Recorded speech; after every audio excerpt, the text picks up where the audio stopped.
So One Punch Man chapter is up and to be honest इस बार Murata कुछ ज्यादा ही समय ले रहे हैं। 3 चैप्टर से मेन फाइट चालू है और इसके बिल्डअप में उन्होंने 7 से 8 चैप्टर लिए थे। ऊपर से इनके चैप्टर्स भी महीने के 2 ही आते हैं। सो मेरे को इतनी स्लो पेसिंग का लॉजिक कुछ समझ नहीं आया। ये पूरा आर्क अगेन मैं रिपीट करना चाहूंगा, मॉन्स्टर एसोसिएशन से पहले होना चाहिए था। मोर लाइकली सीजन 1 के बाद किसी तरह सेटअप करवा देते, क्योंकि मैक्सिमम चीजें वही old one Punch man vibes देती हैं इसमें, जिसमें कोई बुराई नहीं है। लेकिन जो अपन ने देख लिया है उसके बाद लोकल फाइट्स देखना थोड़ा अजीब तो लगता ही है। They spoiled us very early, I have to admit it. जो कमी हम में है और वो कमी उन्होंने हमें जानबूझ कर दी है। और काफी कम टाइम ऐसा हुआ है जब मांगा वेब कॉमिक मटेरियल के इतना क्लोज है। यहाँ पे एक एक सेगमेंट सीधा वहां से उठाया गया है, जो कि एक अच्छी बात है। तो बात कर लेते हैं चैप्टर की। सो One Punch Man chapter again continue होता है जहां हमने लास्ट को छोड़ा था, साइतामा और तात्सुमाकी के टसल पे, जहां मेनली तात्सुमाकी अपने एंगर इश्यूज से डील कर रही है और साइतामा को सबक सिखा रही होती है। और जहां साइतामा ने भी सोचा था कि वो थोड़ा कमजोर होगा इन सब में, वो अब धीरे धीरे फेड करने लग गया है, क्योंकि वो जान गया है ये लोली कभी हार नहीं मानने वाली। ये जहां जाएगी वहां तोड़फोड़ करेगी। मैंने इन सब में जेनोस को काफी मिस करा। पता नहीं वो ससुरा कहाँ बिजी है। अगर वो यहाँ होता तो पक्का साइतामा को चीयर कर रहा होता, अपना बदला लेते हुए देखते हुए। बहरहाल इस चैप्टर की शुरुआत हमें जो रेफरेंस से मिलती है in terms of metal bat.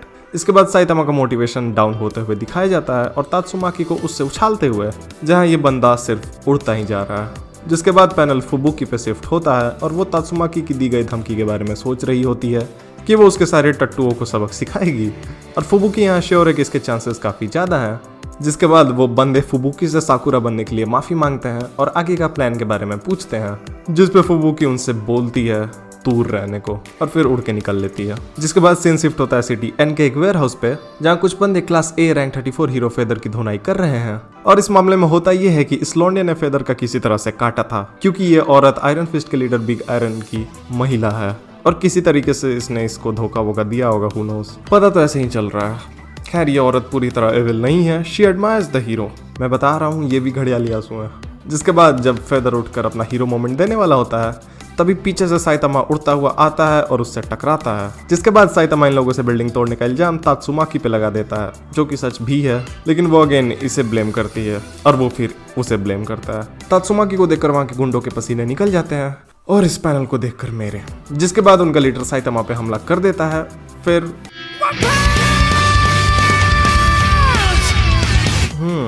कहा था मैंने ये सीजन 1 से काफी मिलता जुलता है। जिसके बाद बाकी बंदों की भी सफाई होती है काफी अच्छे से तात्सुमाकी द्वारा। जिसके बाद बैंग, एक साइड स्टोरी सॉल्व। सो फेदर एरिका से कहता है, मुझे नहीं लगता तुमने मुझे ट्रिक विक करा है, सो क्यों ना हम एक नई शुरुआत करें। हाँ लॉन्डे, क्यों ही लगेगा तुम्हें। जिसके बाद एरिका तात्सुमाकी की फैन बन जाती है।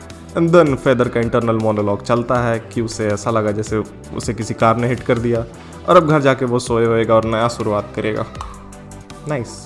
वैसे अपने 2 मेन बंदे अभी भी एक फाइट में एंगेज्ड हैं एंड टू बी ऑनेस्ट अब ये फाइट नहीं लग रहा, मुझे कुछ और ही लग रहा है। जिसके बाद सीन एस सिटी की तरफ शिफ्ट हो जाता है, जहाँ एक बड़े से चूहे ने पूरे शहर में तबाही मचाना शुरू कर दिया है और मेरे घर में भी ढेर सारे हैं। So I can confirm it is quite realistic portrayal. वैसे इसका डिजास्टर लेवल ड्रैगन है, भले ही एक चूहा है।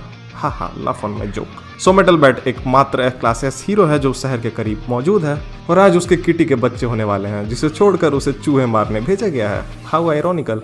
सो मेटल बैट जब फाइट के लिए बिल्कुल रेडी हो रहा होता है, तभी साइतामा और तात्सुमाकी उस चूहे को बीच से चीरते हुए निकल लेते हैं, which actually tells how much intensity our loli is giving to our baldi। बहरहाल मेटल बैट का रिएक्शन यहाँ फनी था। अपने एंगर इश्यूज को कंट्रोल करते हुए बंदा वापस लौट जाता है और इधर अगेन कुछ बिल्डिंग्स तोड़ते हुए अपने क्यूट कपल।